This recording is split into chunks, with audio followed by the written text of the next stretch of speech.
pisan sampun kepareng kondur menika monggo kepanggihan ing siang urung dipun tutup kanthi wasana hamdalah sesarangan. Alhamdulillahirabbil alamin.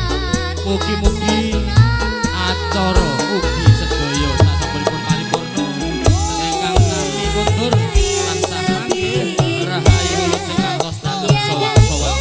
Donga dinonga sedaya keluarga sedaya ingkang sami kepareng rawuh pundi papan panggenan tansah pinaringan sehat, tansah pinaringan kuat, tansah pikantuk lindungan Allah Subhanahu wa taala. Kula ingkang aturaken urut rasa tata adicara kathah kekirangan, kathah kelepatan nyuwun